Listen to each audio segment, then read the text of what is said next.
Hello students, welcome to ஃபோர்கர் academy. நான் உங்கள் பாலா பேசுகிறேன். இன்றைக்கி வந்து நம்ம 6th ஸ்டாண்டர்ட் இயல் 7 வந்து ஃபுல் டீட்டெயிலாக வந்து பார்ப்போம். அதில் வந்து நம்ம ஃபஸ்ட்டு பார்க்கக்கூடியது வந்து பாரதம் அன்றைய நாற்றங்கள் வந்து பற்றி பார்ப்போம்.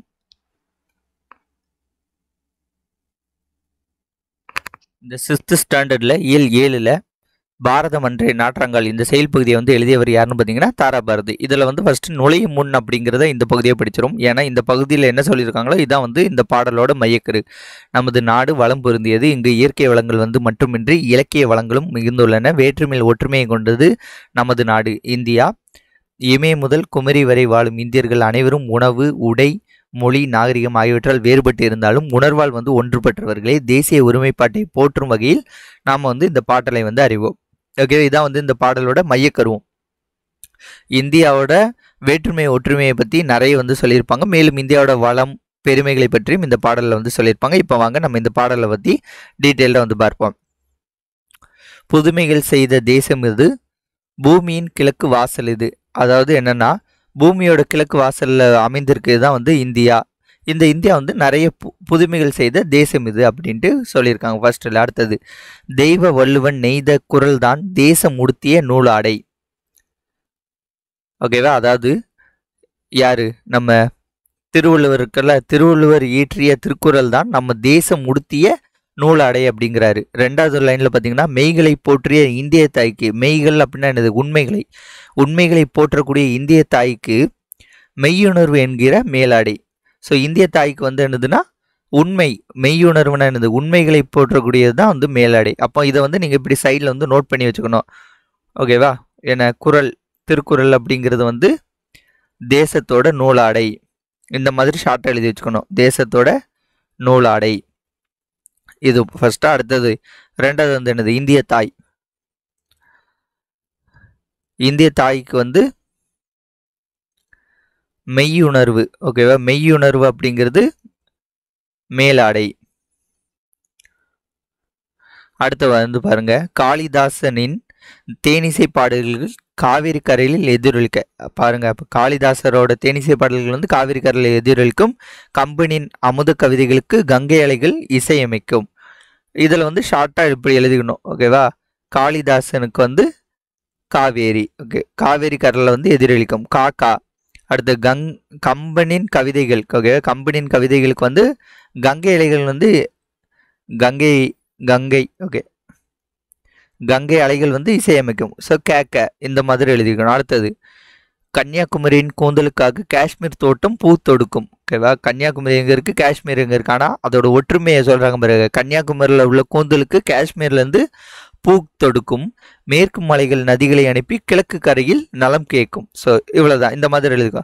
ஸோ கன்னியாகுமரியில் உள்ள கூந்தலுக்கு காஷ்மீர் டு கன்னியாகுமரின்னு சொல்லும்ல. ஸோ காஷ்மீரில் இருந்து பூ வந்து கன்னியாகுமரிக்கு கொடுப்பாங்க. மேற்கு மலைகளில் உள்ள நதிகளை அனுப்பி, மேற்குலேருந்து மலையிலிருந்து நதிகள் வந்து கிழக்கு கடற்கரை வந்து சேர்கிறது அப்படின்னு சொல்லியிருக்காங்க. அடுத்தது, புல்வெளியெல்லாம் பூக்காடாக புன்னகை செய்த பொற்காலம்.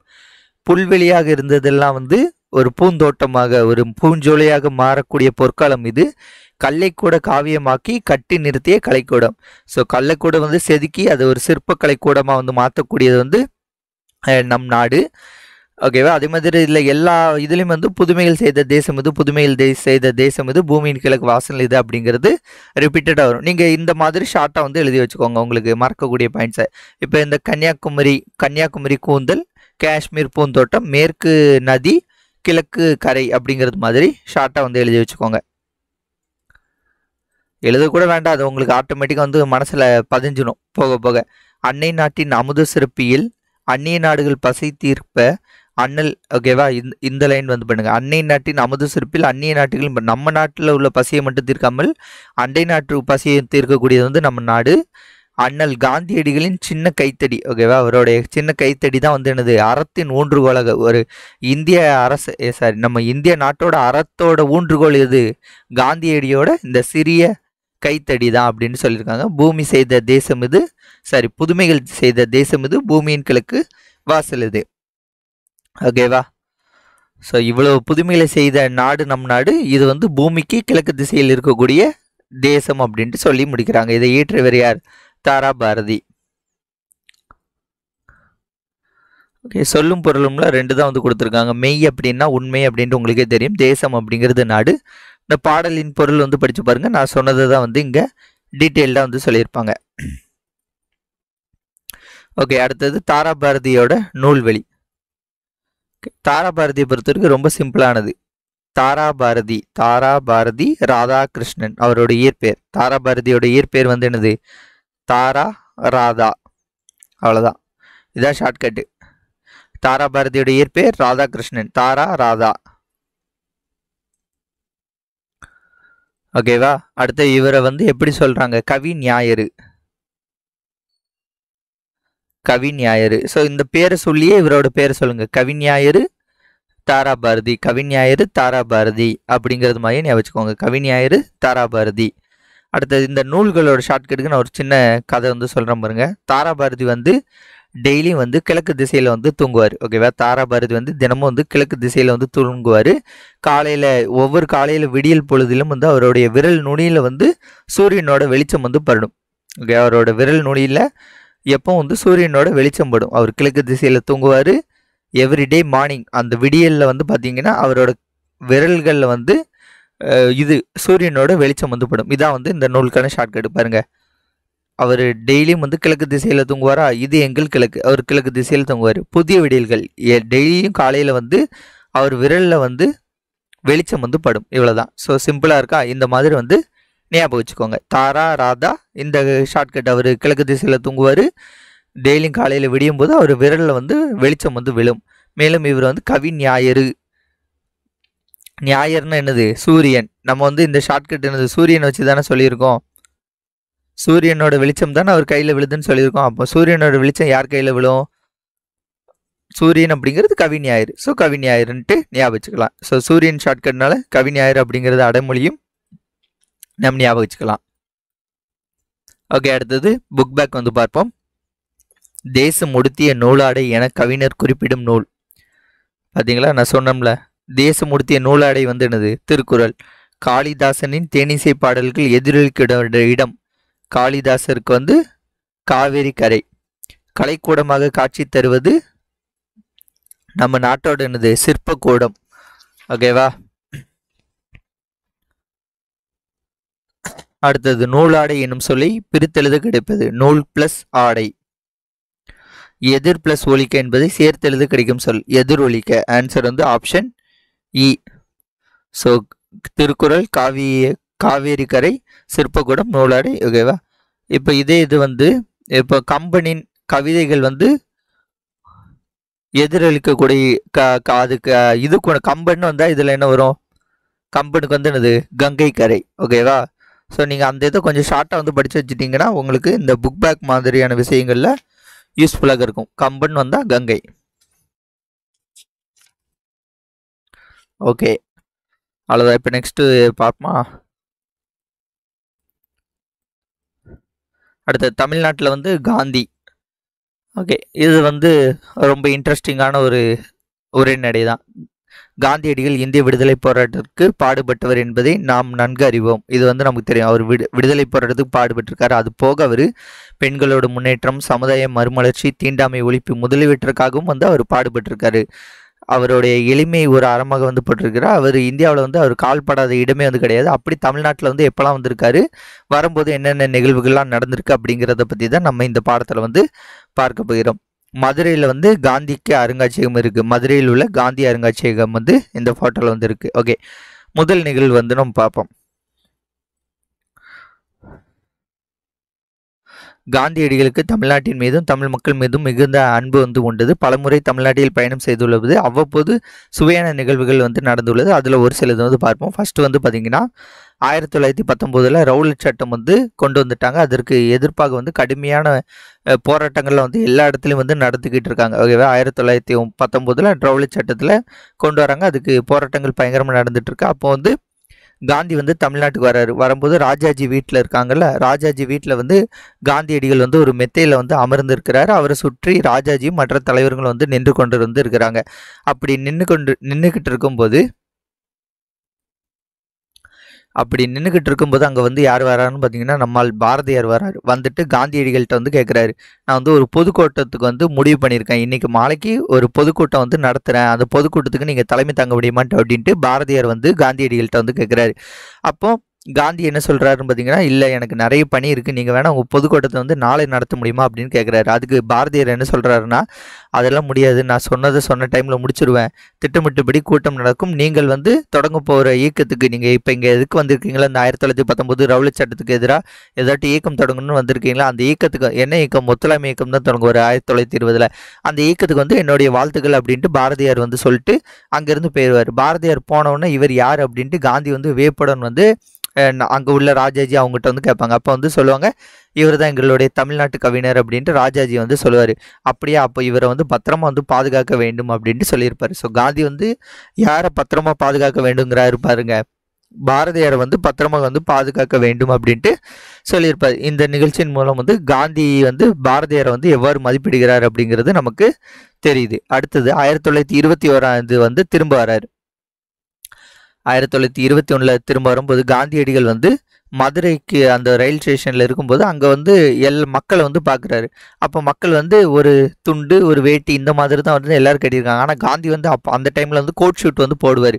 அப்போ மக்களுக்கு வந்து போதுமான உடை வந்து இல்லை, ஆனால் நம்ம மட்டும் எப்படி இவ்வளவு ட்ரெஸ் எல்லாம் போட்டுக்கிட்டு இருக்குது அப்படிங்கிறதுக்காண்டி அவருடைய எளிமை திருக்கோலத்தை வந்து அப்போ தான் வந்து ஸ்டார்ட் பண்ணுறாரு. இந்த வேட்டி துண்டு அப்படிங்கிறது கான்செப்டுக்கு 1921 மதுரைக்கு வந்த பிறகு தான் வந்து அந்த கான்செப்டுக்கே வந்து அவர் சேஞ்ச் ஆகுறார். ஓகேவா, அவர் வந்து எளிமை திருக்கோலம் வந்து வந்தது காரணம் வந்து மதுரையோட இந்த நிகழ்வு.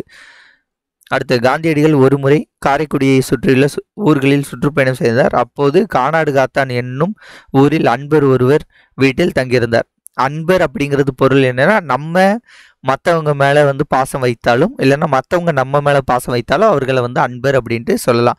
அப்போ வந்து பார்த்திங்கன்னா அவர் ஒரு வீட்டில் தங்குறாரு, கானாடு காத்தான் அப்படின்னு ஒரு வீட்டில். அந்த வீட்டில் வந்து வெளிநாட்டு பொருட்களால் வந்து அழகு செஞ்சுருக்காங்க. அப்போ காந்தி சொல்கிறாரு, இல்லை 10ல் 1 பங்கு பணத்தை என்கிட்ட கொடுத்தா கூட நான் இதை விட நல்லா அழகு பண்ணுவேன் அப்படின்ட்டு இவர் வந்து சொல்லிடுவார். காந்திக்கு வந்து இந்த வெளிநாட்டு பொருட்கள்லாம் யூஸ் பண்ணுறது வந்து பிடிக்காது. ஓகேவா, இதை விட அழகாக செய்து விடுவேன் அப்படின்ட்டு அவர் சொல்லிட்டு போயிடுவார். அப்போ வந்து அவருக்கு அவர் அந்த வீட்டில் கானாடு காத்தனில் இருந்த அந்த அன்பருக்கு கொஞ்சம் ஒரு மாதிரி இருக்கும். நெக்ஸ்ட் டைம் வந்து வரும்போது ஒரு பொருள் கூட வந்து இருக்காது. அதனால் காந்தியடிகள் வந்து சந்தோஷம் வந்து படுவார். அடுத்து வந்து மதுரை மீனாட்சி அம்மன் கோயிலுக்கு வந்து காந்தியடிகள் வந்து கூப்பிடுவாங்க. அப்போ காந்தியடிகள் கேட்பாரு, எல்லா மக்களும் இங்கே வந்து அனுமதி உண்டான்னு கேட்கும்போது, இல்லை எல்லா மக்களுக்கும் அனுமதி கிடையாது, இல்லை ஒரு குறிப்பிட்ட மக்களுக்கு தான் அனுமதி உண்டு அப்படின்ட்டு சொல்லும்போது, நான் அப்போ வரல அப்படின்ட்டுருவாங்க. அதுக்கப்புறம் எல்லா மக்களுக்கும் அனுமதி கொடுத்த பிறகு தான் காந்தி என்னது மதுரை மீனாட்சி அம்மன் கோயிலுக்குள்ளே வந்து போவார். அதே மாதிரி தான் வந்து அவர் குற்றாலத்திலையும் வந்து ஒரு நிகழ்வு நடந்திருக்கும். குற்றாலத்துக்கு வந்து நீராட வந்து எல்லா மக்களுக்கும் வந்து உரிமை உண்டு. ஆனால் வந்து அங்கே வந்து ஒரு கோவில் உண்டு. அந்த கோவில் இருக்கிறதுனால ஒரு சாராருக்கு மட்டும் வந்து தடை இருந்தது. அந்த ரோடு வழியாக அங்கே ஒரு கோவில் இருக்கிறதுனால, அந்த குற்றாலம் இங்கே இருக்குன்னு வச்சுக்கோங்க, இங்கே ஒரு கோவில், இந்த ரோட்டு வழி எல்லாரும் குற்றாலத்தில் குளிக்கலாம். ஆனால் இந்த ரோட்டு வழியாக போகிறதுக்கு வந்து ஒரு சில ஆட்களுக்கு வந்து அனுமதி வந்து மறுக்கப்பட்டது. அதனால் வந்து என்னாச்சு, உயர்வு தாழ்வு பாகுபாடு இருக்கக்கூடாது, எல்லாரையும் என்னைக்கு அனுமதிக்கல, நான் அன்னைக்கு குற்றாலம் வந்துக்கிறேன் அப்படிங்கிறது மாதிரி சொல்லிட்டு போயிடுவார். அதே மாதிரி இன்னொரு டைம் வந்து எல்லாருக்கும் அனுமதி கொடுப்பாங்க. ஓகேவா, அப்போ வந்து காந்தி வருவார். காந்தியோட கையெழுத்து, காந்தியடிகளோட கையெழுத்து வந்து பார்த்துக்கோங்க. அவர் குற்றாலத்துக்கு திரும்ப வந்து வருவார்னு நினைக்கிறேன். அதை பற்றி போட்டிருக்காங்களான்னு தெரில. ஆனால் திரும்ப ஒரு டைம் எல்லாருக்கும் அனுமதி கொடுத்த பிறகு வருவார். ஓகே, அது கொடுத்துருக்காங்கன்னு தெரில, ரைட் பண்ணிக்கோங்க. காந்தியடிகள் தமக்கும் தமிழுக்கும் உள்ள தொடர்பை பற்றி பலமுறை வந்து கூறியுள்ளார். அவர் வந்து ஜி.யு. போப் எழுதிய தமிழ் கையேடுனா தமிழ் டிக்ஷனரி வந்து அவருக்கு ரொம்ப பிடிக்கும். திருக்குறள் வந்து அவருக்கு ரொம்ப பிடித்த நூல். அதேமாதிரி 1937 வந்து சென்னையில் வந்து இது முக்கியமான லைன். ஓகேவா, 1937 சென்னையில் ஒரு இலக்கிய மாநாடு நடக்கு. அதுக்கு வந்து காந்தி வந்து தலைமை ஏற்கிறார். உவேசா அவர்கள் வந்து வரவேற்பு குழு தலைவராக வந்திருக்கிறார். அப்போ உவே சாமிநாதர் அவர்களோட உரையை வந்து கேட்ட பிறகு இந்த பெரியவரின் அடிநிலையிலிருந்து தமிழ் கற்க வேண்டும் அப்படின்ட்டு சொல்லியிருப்பார். யார் எந்த பெரியவரின் அடிநிலையிலேருந்து தமிழ் கற்க வேண்டும் என காந்தி சொன்னார்னு பார்த்தீங்கன்னா உவேசா. இந்த மாதிரி நிகழ்வுகள் வந்து காந்தியை பற்றி நம்ம இதில் வந்து இருக்கிறது, தமிழகத்துக்கும் காந்திக்கும் வந்து இருக்கிறது. ஓகே, அடுத்தது புக் பேக் வந்து பார்ப்போம். காந்தியடிகளின் உடை அணிவதில் மாற்றத்தை ஏற்படுத்திய ஒரு மதுரைக்கு போகும்போது காந்தியடிகள் டேஷ் அடிநிலையிலிருந்து தமிழ் கற்க வேண்டும் என சொன்னார். உவே சுவாமிநாதர். அடுத்து பொறுத்துக.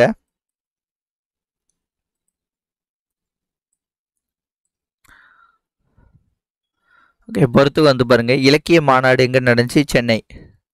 தமிழ்நாட்டு கவிஞர் யாரு? பாரதியார். குற்றாலம் வந்து அருவி. தமிழ் கையேடு வந்து ஜி.யு. போப். அவ்வளவுதான். அடுத்தது வந்து வேலு நாச்சியார். எனக்கு ரொம்ப பிடித்த ஒரு கதை, ரொம்ப நல்ல இன்ட்ரெஸ்டிங்காக இருக்கும். நான் நல்லா சொல்கிறேன், நீங்கள் கவனிச்சுக்கோங்க.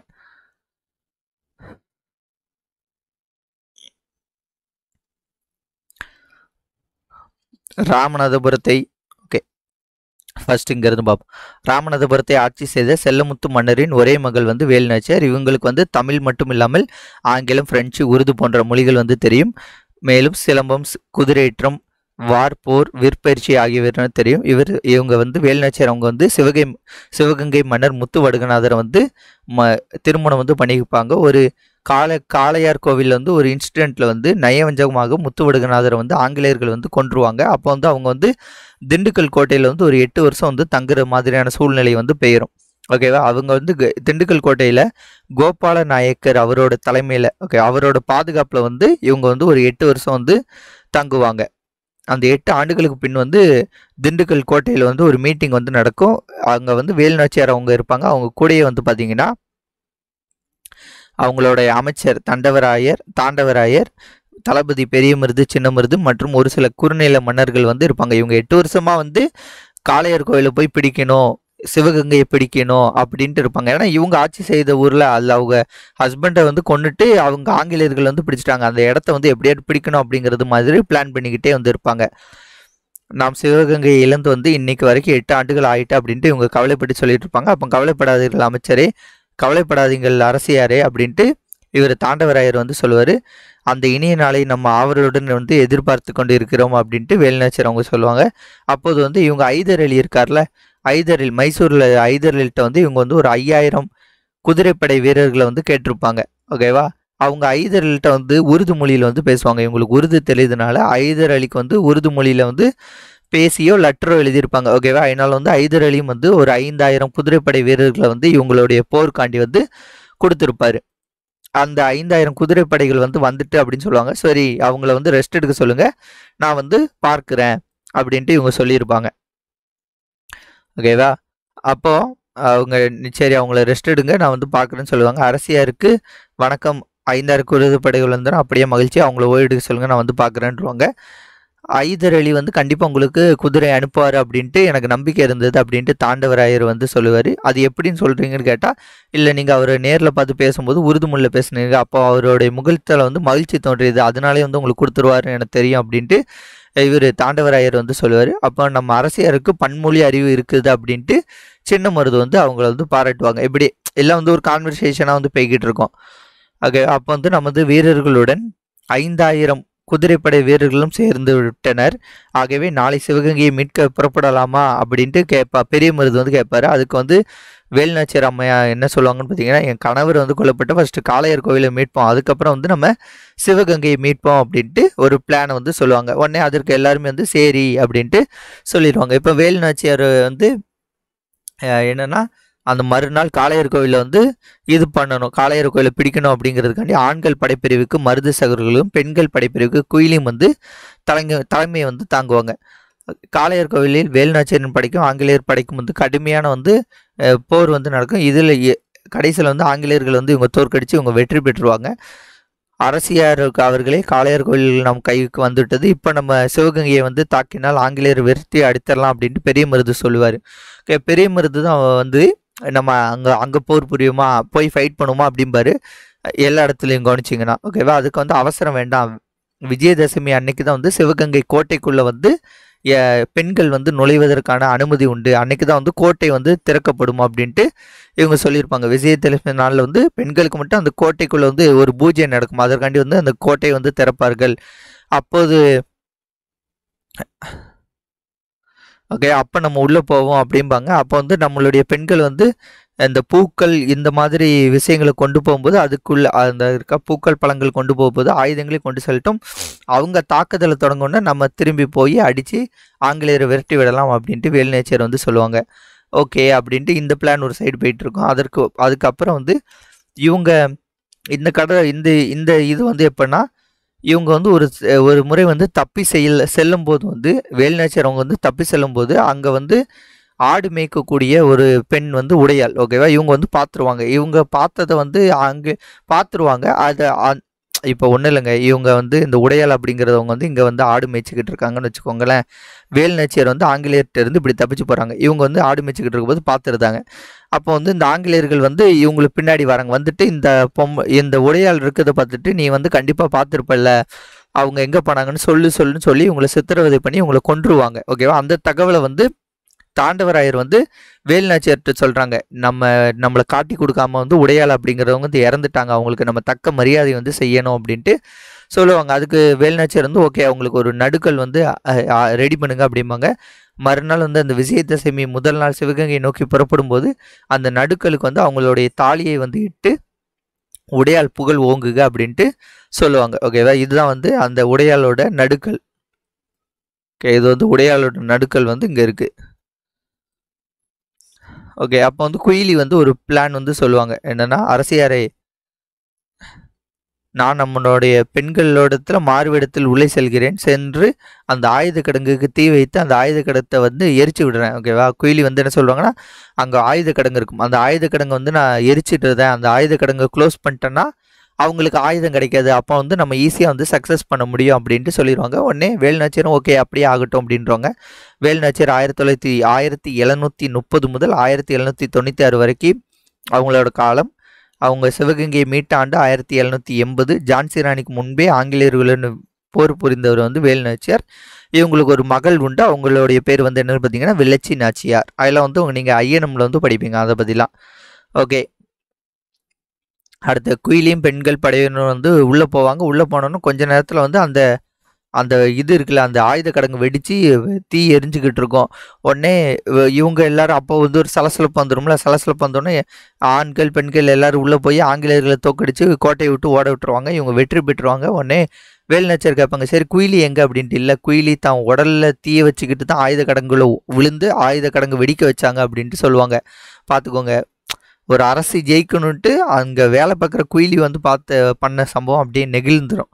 குயிலி வந்து தான் உடம்புல தீ வச்சுக்கிட்டு அந்த ஆயுத கடங்குல போய் விழுந்து ஆயுத கடங்கை வெடிக்க வச்சுட்டு ஆயுத கடங்கு அவங்களுக்கு ஆயுதம் சப்ளை கட் ஆயிரும், அப்போ நம்ம ஈஸியாக ஜெயிச்சிடலாம் அப்படிங்கிறது பிளான் வந்து போட்டிருப்பாங்க. ஸோ அவங்களுடைய தியாகத்திற்கும் வீரத்திற்கும் வந்து வணங்குகிறேன் அப்படின்ட்டு வேலுநாச்சியார் வந்து உணர்ச்சி பங்கு வந்து சொல்லுவாங்க.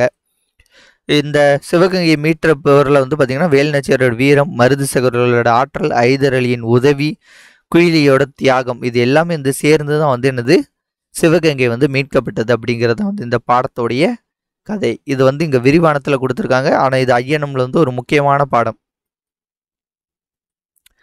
ஓகே, அடுத்து இலக்கணம். இலக்கணத்தில் வந்து பார்த்தீங்கன்னா 4 வகை சொற்கள்.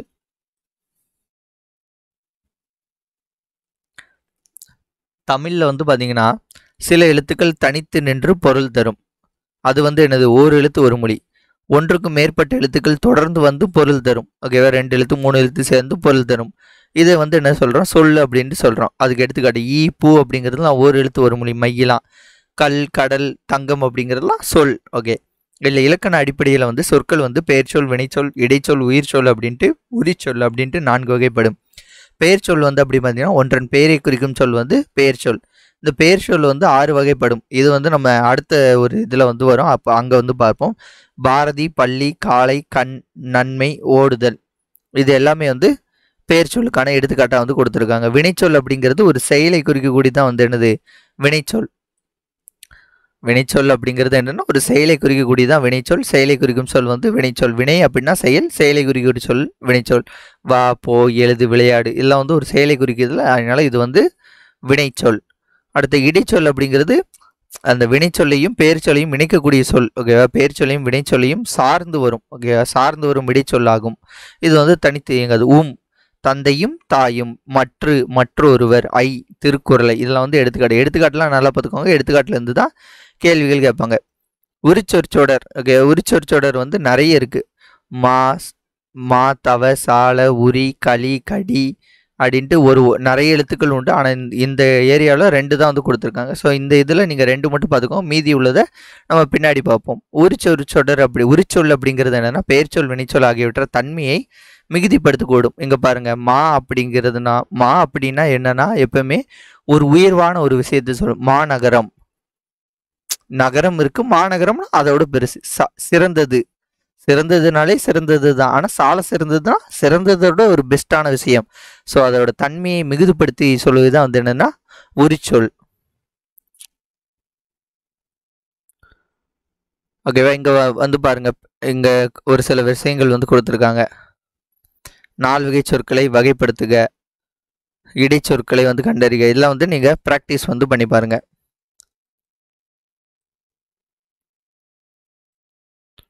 ஓகேவா?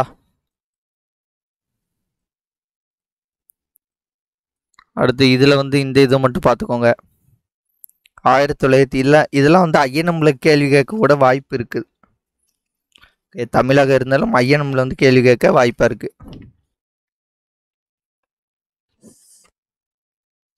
என்னன்னு பார்த்தீங்கன்னா 1906 அக்டோபர் 16, ஓகே, 1906 அக்டோபர் 16 சுதேசி நாவை சங்கம் அப்படிங்கிறத கப்பல் நிறுவனத்தை வந்து யார் வாவசி வந்து பதிவு செய்கிறார். வாவசி சென்னைக்கு செல்லும்போது பாரதியாரை சந்திப்பதை வழக்கமாக கொண்டிருந்தார். பாரதியார் பாடல்களை விரும்பி கேட்பார். ஸோ இந்த 5 கேள்விக்கு வந்து இந்த பேராகிராஃபை படிச்சிங்கன்னா ஆன்சர் இருக்கும். ஸோ ஆன்சர் வந்து ட்ரை பண்ணி பாருங்க. இந்த இடம் வந்து ரொம்ப முக்கியமானதுங்க. இடமிருந்து பயன்படுத்துவோம். ஒன்று என்பதை குறிக்க ஓர் அல்லது ஒரு, இந்த 2 சொற்கள் ஆகிய 2 சொற்களும் பயன்படுகின்றன. ஓகே, இதில் வந்து என்னன்னா இந்த ஓர் அப்படிங்கிறது எங்கே வரும், ஒரு அப்படிங்கிறது எங்கே வரும் அப்படிங்கிறது சொல்லியிருப்பாங்க. ஓர் அப்படிங்கிறது வந்து பார்த்தீங்கன்னா உயிரெழுத்தில் தொடங்கும் சொல்லுக்கு முன் ஓர் வந்து வரும். உயிரெழுத்துக்கள் எத்தனை? உயிரெழுத்துக்கள் 12.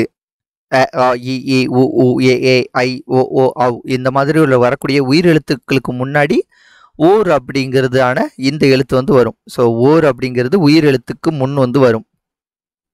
இதை நல்லா ஞாபகம் வச்சுக்கோங்க. இது வந்து டிஎன்பிசியில் நிறைய ஒரு கேள்வியில் வந்து கன்ஃபார்மாக வந்துடும். ஓர் அப்படிங்கிறது உயிரெழுத்துக்கு முன்னாடி வரும். ஒரு அப்படிங்கிறது வந்து பார்த்தீங்கன்னா உயிர் மெய் எழுத்தோட முன்னாடி வரும். உயிர் மெய் எழுத்து, உயிர் மெய் எழுத்துக்கு முன் வந்து வரும். அவ்வளோதான். ஓர் அப்படிங்கிறது உயிர் எழுத்துக்கு முன்னாடி வரும். ஒரு அப்படிங்கிறது உயிர் முன் எழுத்துக்கு. இதுக்கு எடுத்துக்காட்டு வந்து அம்மா, அம்மா வேண்டாம், ஓர் ஊர். ஓகே, ஆனால் ஒரு ஊரில் நம்ம ஸ்டார்ட் பண்ணுவோம். ஒரு ஊரில் அப்படிங்கிறது இலக்கணப்படி தவறு. ஓர் ஊர் அப்படிங்கிறது தான் வந்து சரி. ஏன்னா இது வந்து உயிர் எழுத்து தானே வருது. ஊ அப்படிங்கிறது உயிர் எழுத்து. ஸோ ஓர் ஊர். ஓகேவா? இதற்கான எடுத்துக்காட்டுகள் வந்து பின்னாடி வந்து கொடுத்துருக்காங்க, வாங்க பார்ப்போம். பார்த்தீங்களா, ஊர் தான் இவங்களுக்கு கொடுத்துருக்காங்களா? ரைட்டு. ஓர் ஊர், ஊர், ஊர் அப்படி ஊ அப்படிங்கிறது உயிரெழுத்து. ஓர் ஏரி, ஏ அப்படிங்கிறது உயிரெழுத்து. நகரம் உயிர்மெய் எழுத்து. கடல், ஓகேயா, ஒரு கடல், ஒரு நகரம் அப்படிங்கிறதெல்லாம் உயிர்மெய் எழுத்தா வந்துட்டு. ஓகே, அதே போல உயிரெழுத்தில் தொடங்கும் சொற்களுக்கு முன்னாடி அஃது அப்படின்ட்டு வரும். ஓகேவா? இதை எழுதிக்கணும். அப்போ உயிரெழுத்துக்கு முன்னாடி அஃது அப்படிங்கிறது வரும். உயிர் மெய்யுக்கு முன்னாடி அதுன்னு வரும். ஸோ அதை தான் வந்து இங்கே எக்ஸாம்பிளில் கொடுத்துருக்காங்க. அஃது இங்கே உள்ளது, அது நன்றாக உள்ளது, இந்த மாதிரி கொடுத்துட்டு இல்லை எது சரின்ட்டு கேட்பாங்க. அதுமாதிரி பாருங்க, கீழே உள்ளதுல பிழைகளை திருத்தி எழுதுக. ஒரு, ஓர், ஒரு, ஓர், அது, அஃது, அது. ஸோ ஓகேவா? இதெல்லாம் திருத்தி என்ன வரும்ட்டு எழுதுங்க. அடுத்து அகர வரிசைப்படுத்துக. அகர வரிசைப்படுத்துகனாலே உங்களுக்கு ஆனா ஆவணா நல்லா தெரியணும். அடுத்து இக்கு இங்கு. ஓகே, உயிரெழுத்தும் மெய்யெழுத்தும், உயிரெழுத்தும் மெய்யெழுத்தும் 12, 18 இந்த 30 எழுத்துக்களும் உங்களுக்கு லைன் படி கரெக்டாக தெரிஞ்சுன்னா இந்த அகர வரிசைப்படுத்துக எப்பவுமே வந்து ஈஸியாக சொல்லிடலாம்.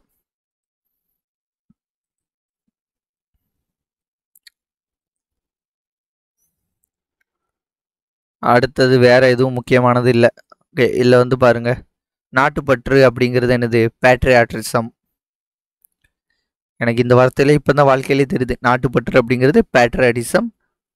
கலைக்கூடம் அப்படிங்கிற ஆர்ட் கேலரி, இலக்கியம் அப்படிங்கிற லிட்ரேச்சர், மெய்யுணர் அப்படிங்கிறது நாலேஜ் ஆஃப் ரியாலிட்டி.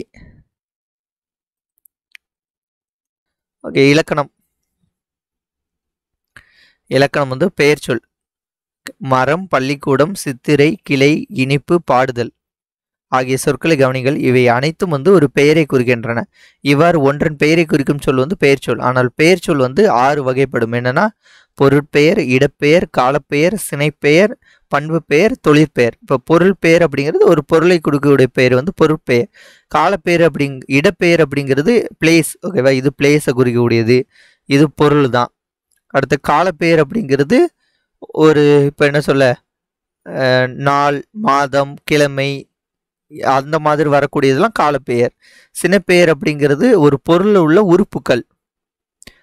இப்போ கண்ணு, காது, மரம், இது கிளை, கொடி அப்படிங்கிறதெல்லாம் சினைப்பெயர்கள். பண்பு பெயர் அப்படிங்கிறது மை அப்படிங்கிறது உறுப்பு வரும், அல்லது அதோட கேரக்டரை வந்து சொல்லும். அடுத்தது நிறங்கள் வரும், வடிவம் வரும். ஓகே, வெண்மை, கருமை, சதுரம், வட்டம் இந்த மாதிரி வரக்கூடியது பண்பு பெயர். தொழில் பெயர் அப்படிங்கிறது தல் அல்லது அல் அப்படின்ட்டு முடியக்கூடியது வந்து தொழிற்பெயர். ஓகேவா, இதை பற்றி நம்ம இப்போ பார்ப்போம். ஓகேவா, பொருள் பெயர் அப்படிங்கிறது வந்து உயிருள்ள மற்றும் உயிரற்ற இந்த ரெண்டையும் வந்து குறிக்கக்கூடியதான் பொறுப்பெயர். ஒரு பொருளை குறிக்கும் பேர் பெருப்பெயர், உயிருள்ள பொருட்களையும் உயிரற்ற பொருட்களையும் குறிக்கும் பேர் பொறுப்பெயர். மரம், செடி, மயில், பறவை இதுக்கெல்லாம் உயிர் உண்டு, இந்த ரெண்டுக்கும் உயிர் கிடையாது. புத்தகம், நாற்காலி. இடப்பெயர் இடத்தை குறிக்கக்கூடியது. சென்னை, பள்ளி, பூங்கா, தெரு இதெல்லாம் இடப்பெயர். காலப்பெயர் அப்படிங்கிறது காலத்தை குறிக்கிறது. நிமிடம், நாள், வாரம், சித்திரை, ஆண்டு, திங்கள் சொல்லலாம். ஓகேவா, திங்கள் அப்படிங்கிறது என்னதுன்னா மாதத்தை குறிக்கக்கூடியது. ஸோ இந்த மாதிரி வரக்கூடியது. சினைப்பெயர் பொருளின் உறுப்பை குறிக்கும் பெயர் சினைப்பெயர். இப்போ மனுஷனோட உடம்பு வந்து கண்ணு, காதுன்னு சொல்லலாம். மரத்தில் இருந்து என்ன சொல்லலாம், இலை, கிளைன்னு சொல்லலாம். ஸோ பொருளின் உறுப்பை, அது மனிதனாக இருக்கலாம், மரமாக இருக்கலாம். ஸோ அது வந்து என்னது சினைப்பெயர். அடுத்த பண்பு பெயர். இந்த பண்பு பெயர் வந்து அடிக்கடி வந்து கேட்பான்.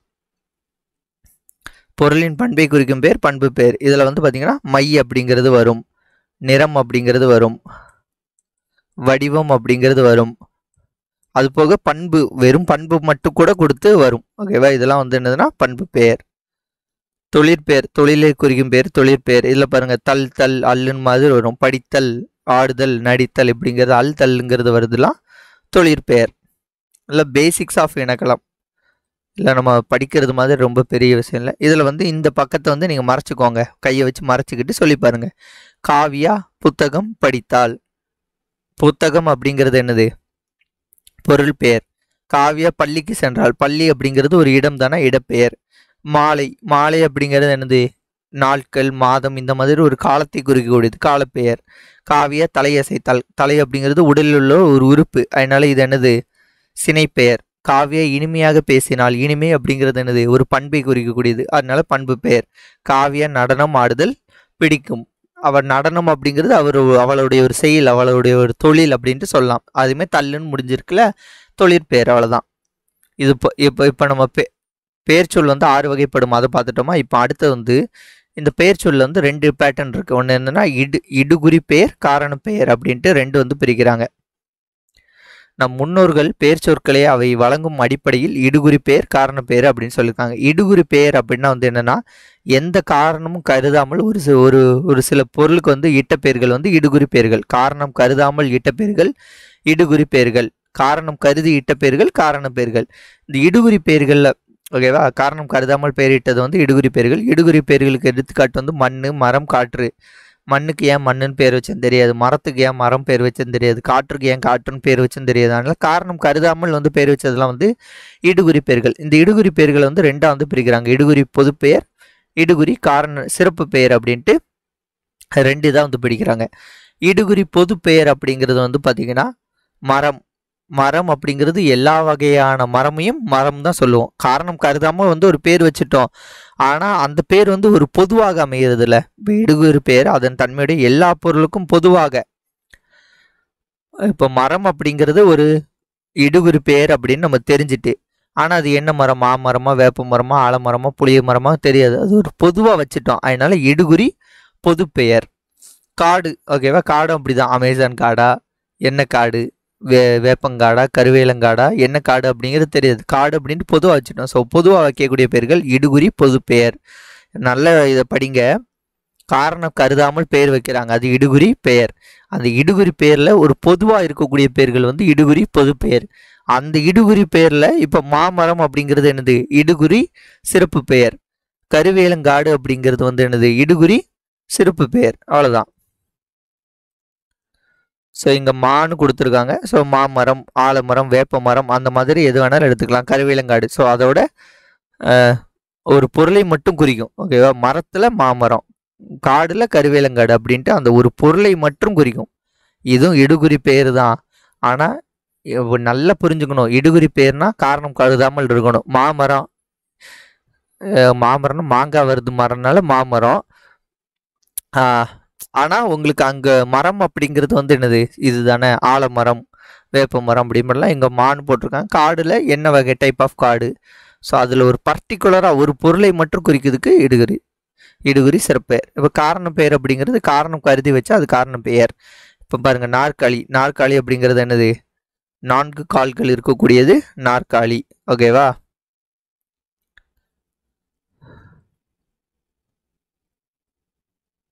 இது நாற்காலி. கரும்பலகை, இது வந்து இப்போ பிளாக் போர்டுன்னு கொடுத்துருங்க. இப்போ நிறைய போர்டு வந்துட்டுல, black board, green board, white board. ஏன் அதுக்கு அந்த பேர் வருது, வெள்ளை கலரில் இருந்தால் ஒயிட் போர்டு, கருப்பு கலரில் இருந்தால் பிளாக் போர்டு, க்ரீன் கலரில் இருந்தால் க்ரீன் போர்டு. ஓகேவா, டச்சு பண்ணால் அது என்னது, டச் போர்டு. அவ்வளோதான், அந்த காரணம் இருக்கணும். The reason for the name இருந்துச்சுன்னா அது என்னது, காரண பெயர். இந்த காரண பெயரை ரெண்டாக பிரிக்கிறாங்க, காரண பொது பெயர், காரண சிறப்பு பெயர். காரண பொது பெயர் பார்த்தீங்கன்னா பறவை, அணி. பறக்கிறதுனால அதுக்கு பேர் வந்து என்னென்னா பறவைன்னு வச்சுருக்கிறாங்க. ஓகேவா, இது என்ன அணின்னு வெறுமனையே போட்டிருக்கான். காரணம் பொது, பறக்கிறதுனால அது பேர் வந்து பறவை. அதே இதில் சிறப்பு பேர் அப்படின்னா வந்து கரெக்டாக போயிடணும். ஓகேவா, வளையல் அப்படிங்கிறது வளைந்திருப்பதால் அது வளையல். எல்லா காலம் ஒன்றை மட்டும் குறிக்கும். வளையல் அப்படின்னா இந்த வளையல் மட்டும்தான் குறிக்கும். மரங்கொத்தி அப்படிங்கிறது அது மரத்தை கொத்திக்கிட்டு இருக்கிறதுனால அது பேர் என்னது, மரங்கொத்தி. அவ்வளோதான். ஸோ இது காரணம் சிறப்பு பெயர். அடுத்த அணி இலக்கணம். எதிலும் அழகை காண விரும்புவது மனிதர்களோட இயல்பு. நாம் நம்மை அணிகலன்களால் வந்து அழகுபடுத்துகிறோம். அதே போல கவிஞர்கள் வந்து நம்மளை நகை போட்டு அழகுபடுத்துகிறோம். கவிஞர்கள் வந்து தன்னுடைய கற்பனை திறனாலும் புலமையாலும் தாங்கள் இயற்றும் பாடல்களை அழகை வந்து சேர்க்கின்றன. அதை விளக்குவது தான் வந்து என்னதுன்னா அணி. ஓகேவா, அணி என்பதற்கு அழகு என்பது பொருள். நம்ம எப்படி அணிகலன்கள் போன்ற அழகாக தெரியுதோமோ அதே மாதிரி வந்து பார்த்திங்கன்னா கவிஞர்கள் வந்து அவங்களோட கற்பனை திறத்தாலும் புலமையாலும் வந்து அழகை வந்து சேர்க்கின்றனர். இதனை விளக்குவது வந்து என்னதுன்னா அணி இலக்கணம். ஸோ ஒரு பாட்டில் வந்து அணியை புகுத்துவதனால் அது மேலும் வந்து அழகடிக்கிறது அப்படின்ட்டு சொல்லிக்கிட்டுறாங்க. ஓகேவா, அணி அப்படின்னா வந்து அழகு அப்படிங்கிற பொருள். நம்ம இதில் வந்து 2 அணி வந்து பார்க்க போகிறோம். இயல்பு நவிர்ச்சி அணி, உயர்வு நவிர்ச்சி அணி அப்படின்ட்டு 2 வந்து பார்க்க போகிறோம். ஓகே, கவிஞர் தமது கருத்தை சுவையோடு சொல்வதற்கு உதவுவது அணி. மருந்தை தேனில் கலந்து கொடுப்பது போல் கருத்துக்களை சுவைப்பட கூறுவது அணியாகும். இல்லை உங்களுக்கு படித்தாலே புரியும். ஓகேவா, மருந்தை வந்து தேனில் கலந்து சாப்பிட்டா அது வந்து பெரிய கசப்பு தெரியாது. அதே மாதிரி தான் கவிதைகளை வந்து சுவைப்பட கொடுப்பது, தேனில் கலந்து கொடுப்பது போல கொடுப்பது தான் வந்து அணியாகும். ஓகே, இயல்பு நவிர்ச்சி அணி அப்படிங்கிறது உள்ளதுபடியே சொல்லியிருப்பாங்க. ஒரு பொருளின் இயல்பை உள்ளதுபடியே அழகுடன் கூறுவது இயல்பு நவிர்ச்சி அணியாகும். இதனை வந்து தன்மை நவிர்ச்சி அணி அப்படின்ட்டு சொல்லுவாங்க. எங்கே பாருங்க, அதற்கு எடுத்துக்காட்டு கொடுத்துருக்காங்க. தோட்டத்தில் மேய்குது வெள்ளைப்பசு, அங்கே துள்ளி குதிக்கிறது கண்ணுக்குட்டி. அம்மா என்குது வெள்ளைப்பசு, உடன் அண்டையில் ஓடுது கன்றுக்குட்டி. நாவால் நக்குது வெள்ளைப்பசு, நன்றாய் குடிக்குது கன்றுக்குட்டி. பாலை நன்றாய் குடிக்குது கன்றுக்குட்டி. இதை எழுதியவர் வந்து யாருன்னு பார்த்தீங்கன்னா கவிமணி தேசிய விநாயகர். இந்த மாதிரி சீன்லாம் நீங்கள் பார்த்தீங்கன்னா நிறைய இடத்துல, நான் கூட இப்போ ரீசெண்டாக வந்து பார்த்தேன். ஒரு மாடு வந்து அதோட அம்மாவை காணுமென்ட்டு பல மணி நேரம் தேடிக்கிட்டு இருந்துச்சு. அடுத்து அவங்க அம்மா வந்தோன்னே அது ஓடி போய் அதை கெட்டி தழுவி பால் குடிச்சிச்சு. ஸோ அந்த சீன் நினச்சி அதுமாதிரி எல்லாம் வந்து இயற்கையாக வந்து இது நடக்கக்கூடிய சீன். தோட்டத்தில் மேய்து வெள்ளைப்பசு, அங்கே துள்ளி குதுக்குது கன்றுக்குட்டி. அம்மா என்கிறது வெள்ளைப்பசு, உடன் அண்டையில் ஓடுது கன்றுக்குட்டி. நாவால் நக்குது வெள்ளைப்பசு, பாலை நன்றாய் குடிக்கிறது கண்ணுக்குட்டிங்கெல்லாம் ஒரு உண்மைக்கு நடக்கக்கூடிய விஷயம். அது இருக்கிறது மாதிரியே சொன்னிச்சுன்னா அது என்னது, இயல்பு நவிர்ச்சி அணி. அவ்வளோதான். இல்லை எங்கேயும் வந்து ஒரு உயர்வுலாம் படுத்தி எதையும் சொல்லலை. கவிஞர் பசுவும் கன்றும் ஒன்றுடன் ஒன்று கொஞ்சி விளையாடுவதில் இயல்பாக எடுத்துக்கொள்கிறார். இதை வந்து இயல்பு நவிர்ச்சி அணி அப்படின்றோம். உயர்வு நவிர்ச்சி அணினா உள்ளதை வந்து கொஞ்சம் மிகைப்படுத்தி அழகுடன் கூறுவது வந்து உயர்வு நவிர்ச்சி அணி. ஓகேவா? ஒரு பொருளின் இயல்பை மிகைப்படுத்தி அழகுடன் கூறுவது உயர்வு நவிர்ச்சி அணி. ஓகே. குளிர்நீரில் குளித்தால் கூந்தல் அடிக்கும் என்று, வெந்நீரில் குளித்தால் மேலே கருக்கும் என்று, ஆகாச கங்கை அனல் உரைக்கும் என்று, பாதாள கங்கையை பாடி அழைத்தார் உன் தாத்தா. இது வந்து என்னன்னா ஒரு தாலாட்டு பாட்டல் மாதிரி. ஒரு பேத்தின்னு வச்சுக்கலாம் அல்லது ஒரு பேரன்னு வச்சுக்கலாம். அவங்களுக்கு வந்து அவங்க அம்மா வந்து உங்கள் தாத்தா இப்படிலாம் பண்ணுவாருப்பா அப்படின்ட்டு கொஞ்சம் ஓவர் டோஸ் போட்டிருப்பாங்க. குளிர்நீரில் குளித்தால் கூந்தல் அடிக்கும் என்று, வெந்நீரில் குளித்தால் மேலே கருக்கும் என்று, ஆகாச கங்கை அனல் உரைக்கும் என்று, பாதாள கங்கையை பாடி அழைத்தார் உன் தாத்தா. ஸோ இந்த மாதிரி குளிர்நீரில் குளித்தா இப்படி, வெந்நீரில் குளித்தா இப்படி, ஆகாச கங்கையை வந்து அனல் உறக்கும் என்று, பாதாள கங்கையை பாடி அழைத்தார் அப்படிங்கிறது மாதிரி கொடுத்துருக்காங்களா. ஸோ இது வந்து என்னதுன்னா உயர்வு நவிர்ச்சி அணி. அவ்வளோதான். இந்த 2 பற்றி தான் வந்து இந்த பாடலில் வந்து கொடுத்துருப்பாங்க. ஜஸ்ட் வந்து இதை வந்து நோட் பண்ணி வச்சுக்கோங்க. இந்த மொதல் 2 லைன் அல்லது இந்த கான்செப்ட் மட்டும் பார்த்து வச்சுக்கோங்க, போதுமானது. அடுத்து இங்கே ஒரு பாடல் கொடுத்துருக்காங்க. 6 சக்கரம் 100 வண்டி, அழகான ரயில் வண்டி, மாடு கண்ணு இல்லாமல் தான் மாயமாதான் ஓடுது, உப்பு பாரம் ஏற்றும் வண்டி, உப்பில பாளையம் போகும் வண்டி, உப்பிலி பாளையம் போகும் வண்டி. இது வந்து என்ன அணின்னு கேட்டிருக்காங்க. இது வந்து பார்த்தீங்கன்னா ஒரு இயல்பு நவிர்ச்சி அணி தான். இந்த பாடல்கள்லாம் அடித்து பார்த்து இதோட பொருள் என்னன்னு கொஞ்சம் படிச்சுக்கோங்க. ஓகேவா? இல்லைன்னா இது ஜஸ்ட் வந்து பார்த்து வச்சுக்கோங்க போதும். இது வந்து எனது இயல்பு நவிர்ச்சி அணி. என்ன அதிகாரம்னா அரண் வலியுறுத்தல் அப்படின்ற ஒரு அதிகாரத்தில் வந்து முதல் திருக்குறள், மனத்துக்கண் மாசிலான ஆதல் அனைத்தரன் ஆகுல நிரப்பிற. ஓகேவா? ஸோ இந்த திருக்குறளோட மீனிங் வந்து என்னென்னு பார்த்தீங்கன்னா, உள்ளத்தில் குற்றம் இல்லாமல் இருப்பதே சிறந்த அறமாகும், மற்றவை எல்லாம் வெறும் ஆரவாரமே. ஓகேவா?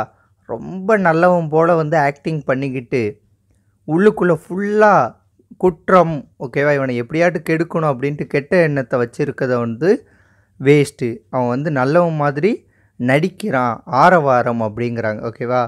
மற்றவை எல்லாம் வெறும் ஆரவாரம் தான், அவன் நல்லவன் போல் சும்மா ஆரவாரம் காட்டுறான் அப்படின்ட்டு சொல்கிறாங்க. இல்லை நல்ல ஒரு வசதியாக இருக்கான், நல்ல காரு பங்களா எல்லாம் வச்சுக்கிட்டு, ஆனால் உள்ளத்தில் குற்றம் இருந்துச்சுன்னா அவன் வந்து அதையெல்லாம் வெறும் ஆரவாரம் தான். உள்ளத்தில் குற்றம் இல்லாமல் இருப்பதே வந்து சிறந்த அறம், குற்றம் இல்லாமல் இருப்பது தான் வந்து சிறந்த அறம் அப்படின்ட்டு சொல்கிறாங்க. மனத்துக்கண் மாசிலான ஆதல் அனைத்தரன் ஆகுல நிரப்பிற அந்த திருக்குறளை வந்து சொல்கிறாங்க. ஓகேவா? திருக்குறளை பொறுத்த வரைக்கும் ஒரு சிலர் வந்து கேட்டிருந்தாங்க மனப்பாடம் பண்ணணுமா அப்படின்ட்டு. மனப்பாடம்லாம் பண்ண வேண்டாம். திருக்குறளோட மீனிங் வந்து என்னன்ட்டு வந்து அண்டர்ஸ்டாண்ட் வந்து பண்ணி வச்சுக்கோங்க. ஓகேவா? அதோட மீனிங் வந்து என்ன, அது வந்து உங்கள் லைஃப் ரிலேட்டடாக ஏதாட்டு இருந்துச்சுன்னா அதை வந்து திங்க் பண்ணி வச்சுக்கோங்க. திருக்குறளில் வந்து 10 to 12 கொஸ்டின் வந்து கேட்பாங்கங்க. இந்த 10 to 12 கொஸ்டின் வந்து உறுதியாக ஈஸியாக வந்து எடுக்க முடியும். ஓகேவா? ரொம்பலாம் சிரமப்பட வேண்டாம். நான் போடக்கூடிய இந்த வீடியோஸ் மட்டும் பார்த்து நான் சொல்லக்கூடிய திருக்குறள் இந்த கதையை மட்டும் கேட்டாலே வந்து உறுதியாக வந்து மார்க் எடுக்கலாம். அடுத்தது 2வது திருக்குறள், அரண் வலியுறுத்தல் அந்த அதிகாரத்தில் வந்து 2வது திருக்குறள், அழுக்காறு ஆவாவைகளி இன்னாச்சொல் நான்கும் இழுக்கா இயன்றது அறம். ஓகேவா? இதில் வந்து என்ன சொல்கிறாங்கன்னா, பொறாமை, பேராசை, சினம், கடுஞ்சொல் பேசுதல் ஆகிய 4ம் இல்லாமல் வாழ்வதே அறம் ஆகும் அப்படின்ட்டு சொல்கிறாங்க. ஓகேவா? அடுத்தவங்களை கண்டு பொறாமப்படக்கூடாது, அடுத்தவரை கண்டு பொறாமை வந்து படக்கூடாது. அந்த பொறாமை வந்து நமக்கு எப்போ வரும் அப்படின்னு பார்த்திங்கன்னா, நம்ம கொஞ்சம் கஷ்டப்பட்டுக்கிட்டு அவன் நல்லா இருந்தால் பொறாமை வரும். இல்லை அந்த மாதிரி தான் அது மேக்ஸிமம் பொறாமை அப்படின்ட்டு வரும். நமக்கு வராத ஒரு விஷயத்தை ஒருத்தன் செய்யும்போது வரக்கூடியதான் வந்து பொறாமை மேக்ஸிமம். ஓகேவா? நமக்கு ஒரு விஷயம் வரல, அதை உன்னார்த்த செய்கிறானா அதை கண்டு வருவது தான் வந்து பொறாமை வரும். பேராசை அப்படிங்கிறது வந்து என்னென்னா, ஓகே நமக்கு ஓரளவுக்கு வந்து நம்ம நல்லா தான் இருக்கோம், ஆனால் அடுத்துன்ட்டு ரொம்ப ஓவராக பேராசைப்படுவது. ஓகேவா? அது வந்து சொல்லுவாங்க பேராசை பெரு நஷ்டம் அப்படின்னு சொல்லுவாங்க. அது இந்த காலத்தில் வந்து ஓகே, அது பேராசைப்படுற அளவுக்கு உழைப்பு போட்டால் கண்டிப்பாக பேராசையும் வந்து நிறைவேறும். ஆனால் திருவள்ளுவர் சொல்லும்போது பேராசை பெரு நஷ்டம் அந்த கான்செப்டில் தான் சொல்லியிருக்காரு. அடுத்த சினம்னா வந்து கோபம். கோபத்தினால வந்து நிறைய இழந்துரும். ஓகேவா? ஒரு சொல்லு தான், அதுக்குன்னே நிறைய திருக்குறள்லாம் இருக்குது. தீயினால் சுட்ட பொன் உள்ளாறு மாறாதே, நாவினால் சுட்ட வடு. அந்த திருக்குறள்லாம் வந்து பார்த்திங்கன்னா, தீ சுட்டால் கூட புண்ணு ஆறிடும், ஆனால் நாவினால் சுட்ட அந்த சொல்லு வந்து ஆறாது அதனால வந்து பேசும்போது வந்து கரெக்டாக பேசணும். இந்த சினத்தில் வந்து நம்ம வந்து கடுஞ்சொற்களை வந்து பேசிடுவோம். இந்த சினமும் வந்து கடுஞ்சொற்களும் வந்து கிட்டத்தட்ட ஒன்றா இருக்கும். கோபம் வரும்போது அதை பேசியது வந்து கடுஞ்சொற்களாக வந்து பேசிடும். ஓகேவா? ஸோ சினத்தை வந்து கண்ட்ரோல் பண்ணும். கோபத்தை கோபப்படாமல் இருக்கிறதுக்கு முயற்சி செய்யணும். கடுஞ்சொற்கள் பேசவே கூடாது அப்படிங்கிறது வந்து ஒரு நல்ல ஒரு பாயிண்ட். ஓகேவா? திருக்குறள்லாம் வந்து அப்படி அருமையாக எழுதியிருப்பாங்கங்க. ஒவ்வொரு திருக்குறளையும் வந்து வாழ்க்கையில் வந்து ஒவ்வொரு கதை வரும். ஒவ்வொரு திருக்குறளை படிக்கும்போது இந்த நம்ம வாழ்க்கையோட இந்த சுச்சுவேஷனுக்கு இந்த திருக்குறள் கரெக்டாக இருக்குமே, இந்த சுச்சுவேஷனுக்கு இந்த திருக்குறள் கரெக்டாக இருக்குமா அப்படிங்கிறது சொல்கிற அளவுக்கு திருக்குறள் வந்து இருக்கும். ஓகேவா? ஸோ எனக்கு நிறைய திருக்குறள் அப்படி உண்டு. அதனால தான் வந்து சொல்கிறேன். இதில் வந்து கேள்வி வந்து எப்படி கேட்பாங்கன்னா, நான்கும் அப்படின்ட்டு இருக்குல்ல, இந்த நான்கும் அப்படிங்கிறது எது அப்படின்ட்டு டேஷ் அப்படின்ட்டு கொடுத்துட்டு ஆப்ஷனில் வந்து பேராசை, பொறாமை, சினம், கடுஞ்சொல் அப்படின்ட்டு இந்த மாதிரி 4 ஆப்ஷன் வந்து கொடுத்துருவாங்க. கொடுத்துட்டு 4 அப்படிங்கிறது எதை குறிப்பிடுகிறது அப்படின்ட்டு கேட்கலாம். அடுத்த ஈகையில் வந்து 2 திருக்குறள் கொடுத்துருக்காங்க. வறியவருக்கு ஒன்று ஈவதே ஈகை, மற்ற எல்லாம் குறியேற்பை நீரது உடைத்து. ஓகேவா? இதோட மீனிங் வந்து என்னென்னா, இல்லாதவருக்கு தருவதே ஈகை. ஓகேவா? ஒருத்தர்கிட்ட வந்து ஒன்றுமே இல்லை, இப்போ புயல் அடிச்சுட்டு வெள்ளம் அடிச்சுட்டு அவரே வீடு இல்லாமல் வந்து இருப்பார். அப்போ அவருக்கு அந்த சாப்பாடு கொடுத்து உதவி செய்வது இருக்குல்ல, அது பேர் தான் உண்மையான ஈகை அப்படின்ட்டு சொல்லுகிறது. இதே வந்து பிஸ்னஸ் இருக்குல்ல, பிஸ்னஸில் பண்ணக்கூடிய இதெல்லாம் வந்து நான் உனக்கு இதை தாரேன், நீ எனக்கு என்ன தருவ, இந்த மாதிரி தான் வந்து இருக்கும். ஓகேவா? அதை தான் இங்கே சொல்லியிருக்காங்க. இல்லாதவருக்கு தருவதே ஈகையாகும், மற்றவை எல்லாம் பயனை எதிர்பார்த்து செய்பவனை ஆகும். ஒரு பிஸ்னஸ் மேன்கிட்டையோ இல்லை வாட் எவர் இட் இஸ், இந்த பண்ட மாற்று முறை மாதிரி தான் இருக்கும்.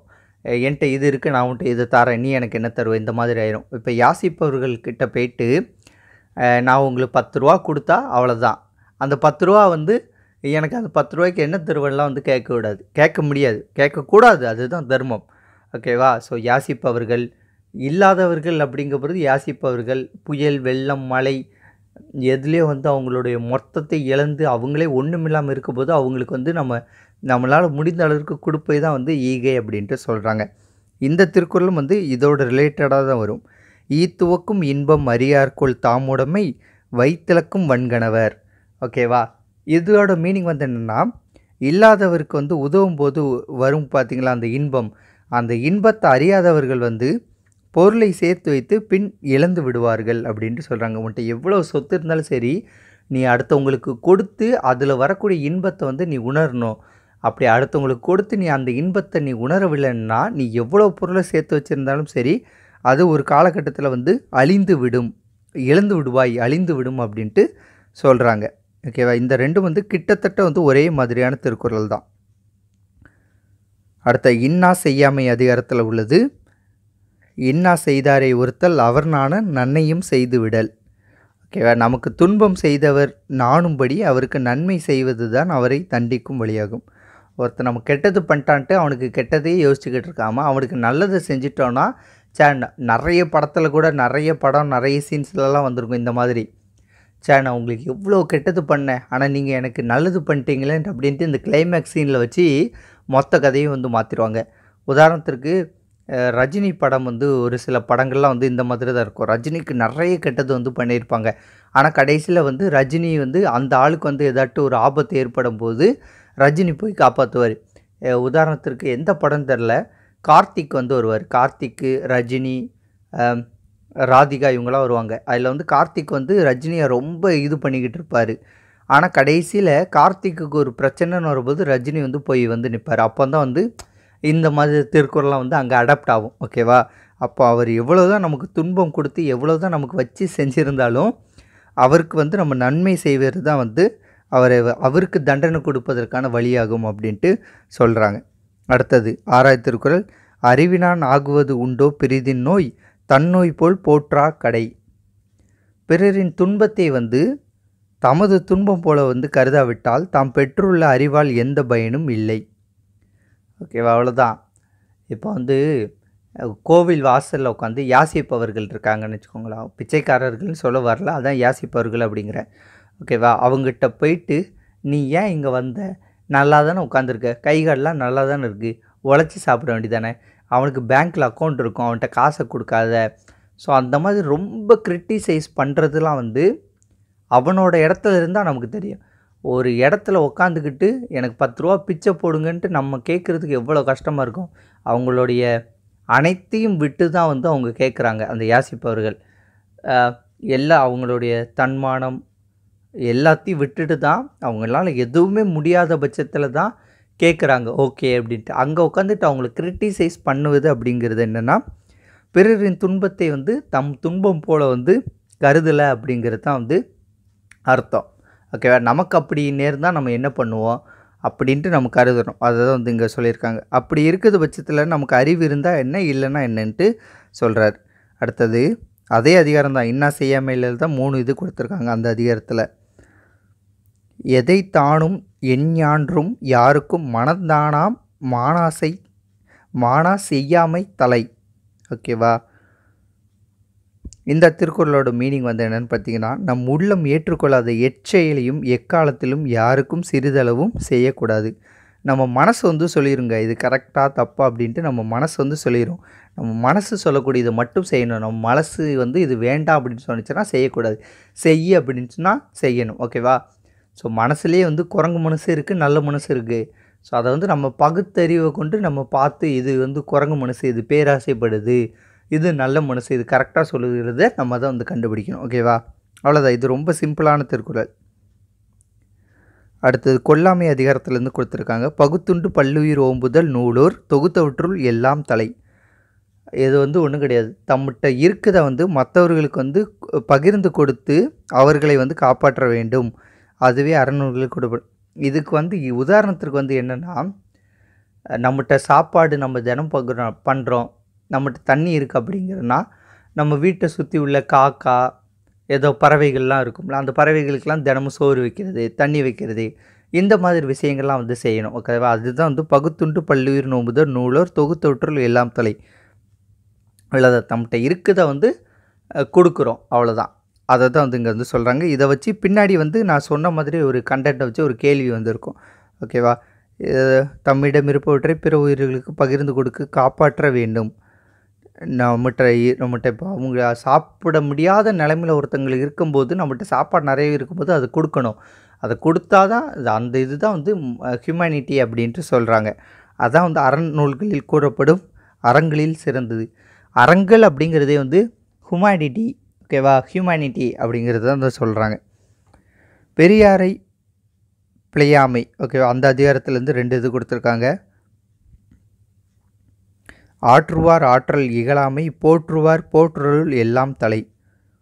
ஆற்றல் உடையவர்களை வந்து இகழக்கூடாது. ஓகேவா? நல்ல டேலண்ட் உள்ளவனை வந்து நீ போ, உனக்கெல்லாம் ஒன்றும் வராது அப்படின்ட்டு அவனை அனுப்பணுன்னா திரும்ப அவனே நமக்கு பாஸாக வந்து நம்மளை வச்சு செய்கிற மூமெண்ட்லாம் நடக்கும். ஓகேவா? எங்கள் காலேஜிலலாம் வந்து நடந்துருக்கு. ஒருத்தனுக்குலாம் நிறைய அரியர்லாம் இருந்துச்சு, அவனால் காலேஜில் ரொம்ப வச்சு செஞ்சுக்கிட்டு இருந்தாங்க. கடைசியில் பார்த்தா அவன் படித்து பாஸ் ஆகி பேங்க் மேனேஜர் ஆகிட்டான். அதுக்கப்புறம் காலேஜில் வந்து ஒரு செமினார் எடுங்கப்பா அப்படின்ற சொல்கிற அளவுக்கு மாறிடுவாங்க. ஆனால் பொட்டென்ஷியல் நமக்கு தெரியும். ஓகே, இவன் தேறிடுவான், கண்டிப்பாக தேறிடுவான் அப்படின்னு தெரியும். அதே மாதிரி தான் ஒரு ஆஃபீஸ்லேயும், அந்த ஆஃபீஸில் வந்து அவன் நல்ல பொட்டென்ஷியல் இருக்கானா, அவனை வெளியே வரட்டினா அந்த ஆஃபீஸ்க்கு தான் நஷ்டமே தவிர அவனுக்கு நஷ்டம் கிடையாது. அவன் எங்கேனாலும் பொழைச்சிக்கிடுவான். அதுதான் சொல்லியிருக்காங்க, ஆற்றல் உடையவர்களை இகழக்கூடாது, அதுவே நம்மை தீங்கிலிருந்து காத்துக்கொள்ளும் வழிகளில் ஒன்று. ஒரு நல்ல பொட்டென்ஷியல் உள்ளன்னு வேலையை விட்டு தூக்கிட்டோன்னா திரும்ப ஒருத்தனை போட்டால் அந்த இடத்துல அவன் ஒழுங்காக ஒர்க் செய்ய மாட்டான். அப்போ வந்து நமக்கு நம்மளே வந்து ஆப்பு வச்சுக்கிறது மாதிரி ஆயிரும். ஓகேவா? அவனை வேலையை விட்டு தூக்கி இந்த வேலையும் ஒழுங்காக செய்ய மாட்டான், புதுசாக வருதவன், அப்போ நமக்கு நினைப்போம் நமக்கு நம்மளே தீங்கு விளைவித்துக்கிறது மாதிரி ஆயிரும். அதான் ஆற்றல் உடையவர்களை இகழக்கூடாது, அது நம்மளை தீங்கிலிருந்து காத்து கொள்ளும் வழிகளில் சிறந்த வழியாகும். ஓகே, உங்களுக்கு படித்தாலே வந்து ஒரு அண்டர்ஸ்டாண்டிங் வந்துடும். நான் சும்மா எனக்கு தெரிஞ்ச ஒரு கதைகளை வந்து உங்களுக்கு சொல்கிறேன். ஓகேவா? ஏன்னா ஒரு சிலர் வந்து திருக்குறள் ரொம்ப கஷ்டம் அப்படிம்பீங்களா, அப்போ நான் வந்து திருக்குறள் சொல்லிட்டு மீனிங் சொல்லிட்டு நான் ஒரு கதை சொன்னேன்னு வச்சுக்கோங்க, உங்களுக்கு ஓரளவுக்கு அந்த திருக்குறள் படிப்பது வந்து ஈஸியாக இருக்கும். ஏன்னா ரொம்ப ஈஸியாக வந்து மார்க் எடுக்கலாம். அதற்காண்டி தான் வந்து இந்த முயற்சி. எரியால் சுடப்படினும் உய்வுண்டா முய்யார் பெரியார் பிழைத்தொழுகுவார். தீயினால் சுடப்பட்டவர்களுக்கு கூட பிழைத்து கொள்ள முடியும், ஆனால் பெரியவர்களுக்கு தீங்கு செய்தவர் தப்ப முடியாது. ஓகேவா? இதை வந்து ரொம்ப எக்ஸ்பிளைன் பண்ண வேண்டாம், அதிலே வந்து தெளிவாக கொடுத்துட்டாங்க. இதில் வந்து எரியால் அப்படிங்கிறது வந்து என்னன்னா தீயினால் அப்படிங்கிறது பொருள்படும். அடுத்த மதிப்பீடு, ஏழைகளுக்கு உதவி செய்வதே டேஷ் ஆகும். பகை, ஈகை, வறுமை, கொடுமை. ஏழைகளுக்கு உதவி செய்வதே ஈகையாகும். பிற உயிர்களின் டேஷை கண்டு வருந்துவதே அறிவின் பயனாகும். மகிழ்வை, செல்வத்தை, துன்பத்தை, பகையை. பிற உயிர்களின் துன்பத்தை கண்டு வருந்துவதே அறிவின் பயனாகும். உள்ளத்தில் டேஷ் இல்லாமல் இருப்பதே சிறந்த அறமாகும். மகிழ்ச்சி, மன்னிப்பு, துணிவு, குற்றம். உள்ளத்தில் குற்றம் இல்லாமல் இருப்பதே சிறந்த அறமாகும். அடுத்து இந்த சீர்மாற்று போடுதெல்லாம் வந்து நீங்கள் செக் பண்ணி பார்த்துக்கோங்க, கரெக்டாக வந்துடும். அடுத்து லாஸ்ட்டு ஒரு கதை கொடுத்து அதுக்கு என்ன திருக்குறள் மேட்ச் ஆகும்னு கேட்டிருக்காங்க, நல்லாயிருக்கும். நிறைமதி அவளுடைய தோழிகளுடன் பூங்காவிற்கு சென்றாள். அங்குள்ள இயற்கை காட்சிகளை கண்டு மகிழ்ந்தாள். நண்பகல் நேரத்தில் ஒரு மரத்தின் கீழ் அமர்ந்து தான் கொண்டு வந்திருந்த உணவை தோழிகளுடன் பகிர்ந்து உண்டாள். அவர்களின் அருகே பறவைகள் பறந்து வந்தன. தம்மிடம் இருந்த உணவை பறவைகளுக்கும் அளித்தாள். அவட்ட சாப்பாடு இருந்துச்சு, அந்த சாப்பாடை வந்து அவளோட ஃப்ரெண்ட்ஸ் கூட ஷேர் பண்ணி சாப்பிட்டா, அடுத்தது அந்த பறவைகளுக்கும் வந்து கொடுத்தா அப்படின்னு சொல்லப்படுகிறது. இதுக்கு கரெக்டான திருக்குறள் இருந்து பகுத்துண்டு பல்லுயிர் ஓம்புதல் நூலர் தொகுத்தொற்றுள் எல்லாம் தலைங்கிறது சரியானது. மனத்துக்கண் மாசிலானாதல் அனைத்தலன் ஆகுல நீரப்பிற. மனசில் குற்றம் இல்லாமல் இருக்கிறது. எதை நானும் எண்ணான்றும் யாருக்கும் மனதானம் மானா செய்யாமை. ஓகே, இது வந்து என்னென்னா நம்ம உள்ளத்தில் வந்து குற்றம் அப்படின்னு தோணுச்சுன்னா அதை வந்து மற்றவர்களுக்கு செய்யவே கூடாது அப்படின்னு சொல்லக்கூடியது. ஓகே, இந்த திருக்குறளையும் இந்த முதல் இதையும் வந்து கேட்டிருக்காங்க. ஓகே, அவ்வளோதான். ஓகே ஃப்ரெண்ட்ஸ், இந்த திருக்குறள் உங்களுக்கு பிடிச்சிருந்தா உங்கள் ஃப்ரெண்ட்ஸ்க்கெலாம் ஷேர் பண்ணுங்கள். தேங்க்யூ. வேறு ஒரு வீடியோன்னு சந்திப்போம். பாய். நம்ம சேனல் பிடிச்சிருந்தா சப்ஸ்கிரைப் பண்ணுங்கள். டெலிகிராம் லிங்க் வந்து டிஸ்கிரிப்ஷனில் கொடுக்குறேன், ஜாயின் வந்து பண்ணிக்கோங்க. தேங்க்யூ. வேறு ஒரு வீடியோன்னு சந்திப்போம். பாய்.